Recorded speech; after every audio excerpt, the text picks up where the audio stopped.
दोस्तों नमस्कार, स्वागत है आपका परीक्षा खबरी में। 22 जनवरी 2022 की महत्वपूर्ण खबरों को देखेंगे। यूपी पीसीएस प्रीलिम्स मुख्य परीक्षा 2022 टेलीग्राम ग्रुप से जुड़ने के लिए 9453775039 पे संपर्क करके जुड़ सकते हैं। टेस्ट सीरीज के भी कार्यक्रम नीचे डिस्क्रिप्शन बॉक्स में लिंक दिया हुआ जय स्टडी टेलीग्राम ग्रुप का, उसमें आज आप लोगों को मिल जाएगा। इंडोनेशिया ने जकार्ता को बदलकर नुसंतारा को बनाया अपनी राजधानी। कुछ वर्षों पहले एक रिपोर्ट आई थी जिसमें विश्व के कई ऐसे देश थे जिनके डूबने का, जो तटीय देश हैं उनके डूबने का या उनके शहरों को डूबने का खतरा बताया गया था। इसमें से एक शहर जकार्ता भी था, जो इंडोनेशिया की वर्तमान राजधानी थी, अभी तक जो राजधानी थी, जो कि जावा द्वीप पे स्थित है। देखिए, इंडोनेशिया वो कई द्वीपों से मिला, लगभग 18,000 या उससे अधिक द्वीपों से मिला हुआ एक द्वीप समूह है। ठीक, इसमें कई द्वीप स्थित हैं, जैसे सुमात्रा हो गया, सुमात्रा के दक्षिण में जावा, जावा के दक्षिण में बाली हो गया।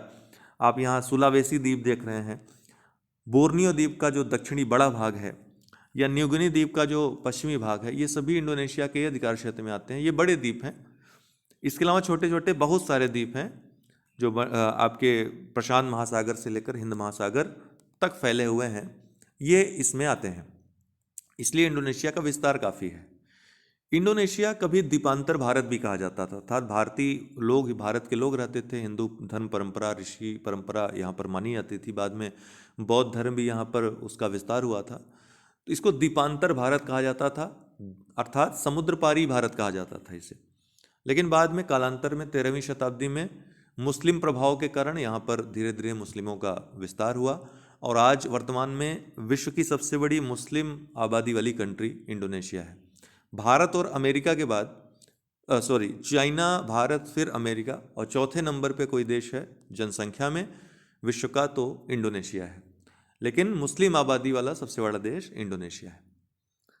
ठीक, तो अभी क्या था कि जकार्ता तो डूबने वाला है, तो 2 वर्ष पहले घोषणा की गई इंडोनेशियाई गवर्नमेंट के द्वारा कि हम अपनी राजधानी को शिफ्ट करेंगे। शिफ्ट कहाँ करेंगे? कालीमंतन में। कालीमंतन कहाँ है? ये बोर्नियो द्वीप है, बड़ा द्वीप है। इसमें 3 देशों का अधिकार है। उत्तरी जो क्षेत्र है मलेशिया और ब्रुनेई के कब्जे में है। बोर्नियो द्वीप का जो बड़ा हिस्सा है दक्षिण वाला, इसको कालीमंतन कहा जाता है। पूर्वी कालीमंतन, पश्चिमी कालीमंतन, मध्य कालीमंतन और दक्षिणी कालीमंतन। तो दक्षिणी कालीमंतन के जंगलों में ही ये नुसंतारा नामक स्थान स्थित है। और नुसंतारा भारतीय दृष्टि से काफ़ी महत्वपूर्ण है, क्योंकि भारतीय धर्म परंपरा यहाँ आज भी पाई जाती है, विद्यमान है। और उसके यहाँ पर काफ़ी, हालांकि पूरे इंडोनेशिया में आज भी सनातन धर्म परंपराओं को मानने वाले लोग हैं।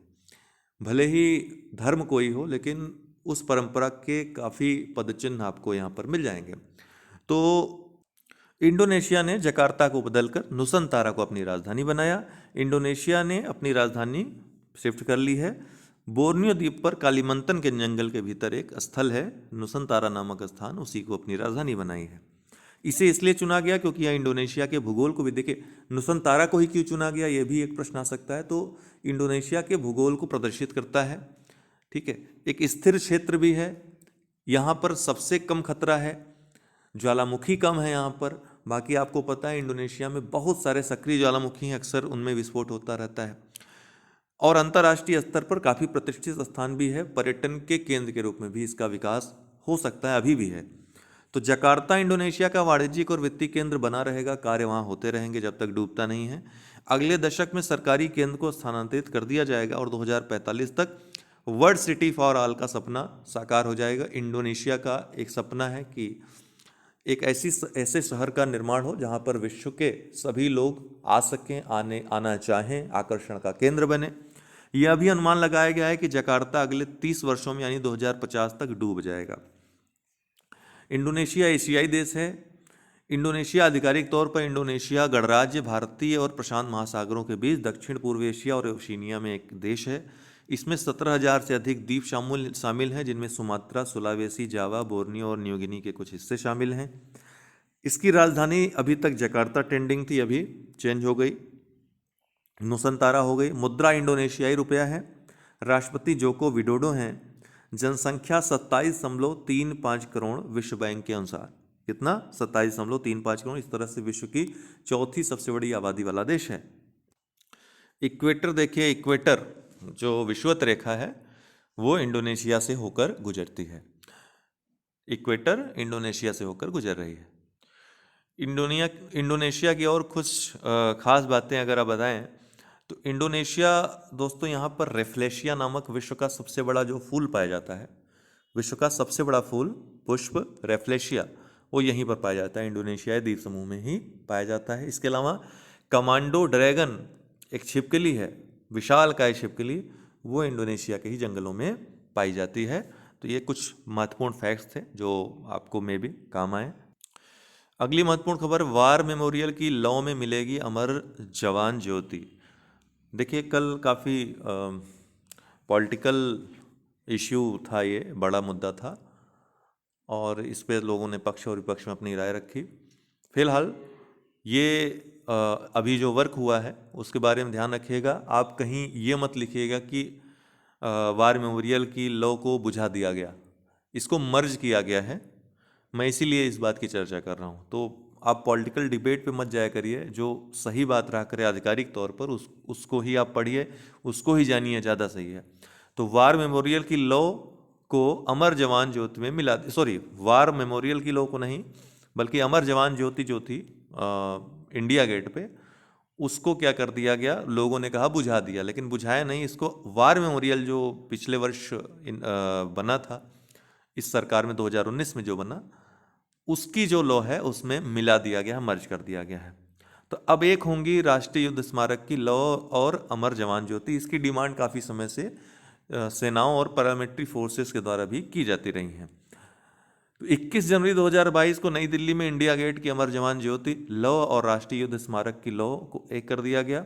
सर्वोच्च बलिदान देने वाले ब्रिटिश भारत के 70,000 सैनिकों को सम्मानित करने के लिए 1931 में इंडिया गेट का अनावरण किया गया था। ध्यान रखिएगा, कब? 1931 में। 1971 के भारत पाक युद्ध के बाद अमर जवान ज्योति की स्थापना की गई थी। इंडिया गेट परिसर में बने राष्ट्रीय युद्ध स्मारक का उद्घाटन फरवरी 2019 में किया गया था। मुद्दा यह था कि जो ये अमर जवान ज्योति थी, इसमें 1971 का जो युद्ध हुआ था और उसके पहले भी जो 1947 के बाद से जो युद्ध थे, भारत पाकिस्तान या भारत चाइना जो वार हुआ था, उसमें जो शहीद हुए थे उनका नाम नहीं था। हालांकि उनके नाम से ज्योति जल रही थी लेकिन उनका नाम उसमें नहीं था। तो ये एक मुद्दा था जिसमें काफ़ी लोगों ने बहुत पहले से, लगभग 50 सालों से ये डिमांड है कि उसके स्थान पे एक वार मेमोरियल बने। तो 2019 में वार मेमोरियल बना। फिर उसके बाद डिमांड थी दूसरी कि उसमें जो अमर जवान ज्योति है उसमें इनका भी नाम हो। तो अभी मर्ज कर दिया गया है। तो वहाँ पर क्या है, अमर जवान ज्योति और ये जो वार मेमोरियल है, इनकी मशाल एक साथ जलेंगी, अर्थात मर्ज हो गई हैं। तो और नाम भी, जो दूसरी डिमांड थी वही पूरी हो गई है। ठीक है, तो इस तरीके से ये काम पूरा हो गया है अब। रिजर्व बैंक ऑफ इंडिया सितंबर 2021 में डिजिटल भुगतान 39.6% बढ़ा। बस इतना याद रखिए, इससे ज़्यादा पढ़ने की आवश्यकता नहीं इसको। प्राजक्ता कोली बनी भारत की पहली यूएनडीपी यूथ क्लाइमेट चैंपियन। ध्यान रखिएगा, ये महत्वपूर्ण प्रश्न है। प्राजक्ता कोली, तो प्राजक्ता कोली बनी भारत की पहली UNDP youth climate champion. Content creator और अभिनेत्री प्राजक्ता कोली भारत की पहली यूएनडीपी युवा जलवायु चैंपियन बनी। उन्होंने यूएनडीपी के साथ अपनी साझेदारी के तहत खिताब जीता। विभिन्न वैश्विक सामाजिक अभियानों के माध्यम से मानसिक स्वास्थ्य, बालिका शिक्षा और महिलाओं के अधिकारों के प्रति उनके योगदान के कारण उन्हें यह उपाधि प्रदान की गई है। यूएनडीपी की बात करें, यूनाइटेड नेशन डेवलपमेंट प्रोग्राम, संयुक्त राष्ट्र विकास कार्यक्रम, तो यह एक संयुक्त राष्ट्र का संगठन है जिसकी स्थापना 1965 में हुई थी। इसका मुख्यालय न्यूयॉर्क शहर में है। यह संस्था देशों को गरीबी दूर करने और सतत आर्थिक विकास के साथ साथ मानव विकास हासिल करने में मदद करती है। यह संयुक्त राष्ट्र की सबसे बड़ी विकास सहायता एजेंसी है जिसके 170 देशों में कार्यालय हैं। ध्यान रखिएगा। और यही जो मानव विकास सूचकांक है एसडीआई 1990 से जारी करती है। यूपी स्पेशल थोड़ा देख लेते हैं। उत्तर प्रदेश राज्य की भौगोलिक सीमा रेखा, तो उत्तर प्रदेश के जो स्पर्श करने वाले जिले हैं विभिन्न, देखिए 9 राज्यों को स्पर्श करता है उत्तर प्रदेश, और एक देश को, किसको? नेपाल को। उत्तर प्रदेश की सीमा एकमात्र जो देश है नेपाल से लगती है। और विभिन्न राज्यों में अगर मध्य प्रदेश की बात करें तो सबसे ज़्यादा जिले मध्य प्रदेश को स्पर्श करते हैं, 11 जिले। कौन कौन? आगरा, इटावा, जालौन, झांसी, ललितपुर, महोबा, बांदा, चित्रकूट, प्रयागराज, मिर्जापुर और सोनभद्र। फिर उसके बाद बिहार और उत्तराखंड का नाम नंबर आता है, 7 राज्य स्पर्श करते हैं। बिहार को सोनभद्र, चंदौली, गाजीपुर, बलिया, देवरिया, कुशीनगर, महाराजगंज। उत्तराखंड को सहारनपुर, मुजफ्फरनगर, बिजनौर, मुरादाबाद, रामपुर, बरेली और पीलीभीत। हरियाणा को 6 जिले स्पर्श करते हैं, सहारनपुर, शामली, बागपत, गौतम बुद्ध नगर, अलीगढ़ और मथुरा। दिल्ली को 3 जिले, बागपत, गाजियाबाद और गौतम बुद्ध नगर। राजस्थान को 2 जिले, आगरा और मथुरा। छत्तीसगढ़ को 1 जिला, सोनभद्र, और झारखंड को 1 जिला, सोनभद्र। इस तरह से सोनभद्र को देख रहे हैं, कुल 4 प्रदेशों को स्पर्श कर रहा है। किसको? इसको छत्तीसगढ़, झारखंड, बिहार और मध्य प्रदेश। ठीक है। वही हिमाचल प्रदेश की सीमा एकमात्र जिले सहारनपुर से लगती है, और नेपाल की सीमा जो कि कंट्री है वो 7 कुल जिलों से लगती है। महाराजगंज, सिद्धार्थनगर, बलरामपुर, श्रावस्ती, बहराइच, पूछा भी गया था, बहराइच, लखीमपुर खीरी और पीलीभीत। लखीमपुर खीरी दोस्तों उत्तर प्रदेश का सबसे बड़ा क्षेत्रफल में अगर कोई जिला है, लखीमपुर खीरी है। ये जो जिला है लखीमपुर खीरी, लखीमपुर खीरी, ठीक है, ये नेपाल की सीमा से लग रहा है। और सबसे छोटा जो जिला है वो है हापुड़। ये हापुड़ जो है वो सबसे छोटा जिला है क्षेत्रफल में उत्तर प्रदेश का। उत्तर प्रदेश जैसा कि आप नक्शे में देख रहे हैं, राजधानी उत्तर प्रदेश की लखनऊ है, और सबसे दक्षिणी जो जिला है उत्तर प्रदेश का सोनभद्र है। सबसे पूर्वी जिला उत्तर प्रदेश का बलिया है। सबसे पश्चिमी जिला उत्तर प्रदेश का, और सबसे पश्चिमी जो जिला है वो है शामली, शामली, और सबसे उत्तरी जिला है सहारनपुर। ठीक है। और जो प्रश्न जिलों से आता है, जैसे सिद्धार्थनगर सबसे उत्तर में है, उसके बाद संत कबीर नगर उसके दक्षिण में, संत कबीर नगर के दक्षिण में अम्बेडकर नगर है, अम्बेडकर के नगर के दक्षिण में ये भदोही, जिसको आप देख रहे हैं भदोही, भदोही को ही संत रविदास नगर कहते हैं। तो इस तरह से उत्तर से दक्षिण क्रम भी कभी कभी आ जाता है, तो एक बार देख लेंगे, नज़र डाल लेंगे तो आपका सही हो जाएगा। खुद से आप मैप देखते देखते सोचा करिए क्या पूछ सकता है। उत्तर से दक्षिण क्रम कुछ जिलों का पूछ सकता है, पूर्व से पश्चिम क्रम पूछ सकता है। डेली देखते रहेंगे तो कभी भी ऐसा नया प्रश्न आएगा तो गलत नहीं होगा। नए प्रश्न ही गलत होते हैं, जो पुराने प्रश्न आते हैं वो तो आप पढ़े रहते हो। तो नए प्रश्नों की तलाश में आपको हमेशा रहना चाहिए। चलिए क्विज देख लेते हैं आज के। Nehru the debates that defined India नामक पुस्तक के लेखक कौन है? हाल ही में चर्चा में रही पुस्तक तो रिपु दमन सिंह और आदिल हुसैन ने ये पुस्तक लिखी है। रिपुदमन सिंह और आदिल हुसैन द्वारा लिखित Nehru the debates that defined India नामक एक पुस्तक का विमोचन किया गया है। द्विवार्षिक सैन्य प्रशिक्षण अभ्यास एक्स शक्ति 2021 भारत और किस देश के बीच आयोजित होने वाला है? एक्सरसाइज शक्ति। तो ये फ्रांस और भारत के बीच होने वाला है। इसका 6ठा संस्करण शुरू होगा। रिजर्व बैंक ऑफ इंडिया ने एकीकृत लोकपाल योजना 2021 को शुरू करने की घोषणा की है। नई योजना में पिछली कितनी योजनाओं को शामिल किया गया है? तो इसमें कुल 3 योजनाओं को शामिल किया गया है, 3 लोकपाल योजनाओं को। सरकारी प्रतिभूतियों के व्यापार के लिए निवेशकों को एक सुरक्षित, सरल, प्रत्यक्ष और सुरक्षित मंच प्रदान करने के लिए रिजर्व बैंक ऑफ इंडिया द्वारा शुरू की गई योजना का नाम क्या है? तो खुदरा प्रत्यक्ष योजना, रिटेल डायरेक्ट स्कीम, RDS याद रखेगा, रिटेल डायरेक्ट स्कीम है। संयुक्त राष्ट्र विश्व खाद्य कार्यक्रम के लिए सद्भावना राजदूत के रूप में किसे नियुक्त किया गया है? तो संयुक्त राष्ट्र विश्व खाद्य कार्यक्रम के लिए, इसके लिए डेनियल ब्रूहली को, तो स्पेनिश जर्मन अभिनेता डेनियल ब्रूहल को संयुक्त राष्ट्र विश्व खाद्य कार्यक्रम के लिए सद्भावना राजदूत नामित किया गया है। विश्व मधुमेह दिवस 2021 का विषय क्या है? तो इस बार के विश्व मधुमेह दिवस का जो विषय है वो है मधुमेह देखभाल तक पहुंच, अर्थात एक्सेस टू डायबिटीज केयर।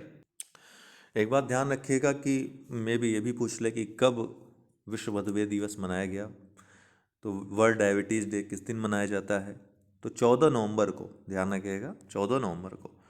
2021 विश्व दयालुता दिवस का विषय क्या था? विश्व दयालुता दिवस का विषय the world we make inspire kindness. ठीक। किस संगठन ने राज्य में नदी परिवहन में सुधार के लिए असम के लिए 770 करोड़ रुपए के ऋण को मंजूरी दी है? तो विश्व बैंक ने। ठीक है, विश्व बैंक ने, वर्ल्ड बैंक ने। असम के विश्व बैंक और अंतर्देशीय जल परिवहन विभाग ने राज्य में नदी परिवहन में सुधार के लिए 770 करोड़ रुपए के ऋण के लिए एक समझौता ज्ञापन पर हस्ताक्षर किए हैं। तो अंतर्देशीय जल परिवहन विभाग और विश्व बैंक ने मिलकर के असम के लिए ये समझौता किया है। सनराइज ओवर अवध्या नामक पुस्तक के लेखक कौन है? तो सलमान खुर्शीद ने ये पुस्तक लिखी थी और काफ़ी चर्चा में रही थी पुस्तक। प्रोजेक्ट 75 के तहत भारतीय नौसेना को प्राप्त चौथी स्कॉर्पियन श्रेणी की पनडुब्बी का नाम क्या है? तो INS वेला है इसका नाम। For any paid course, Telegram course या टेस्ट सीरीज इस नंबर पे व्हाट्सअप करके कांटेक्ट कर सकते हैं। बहुत बहुत धन्यवाद।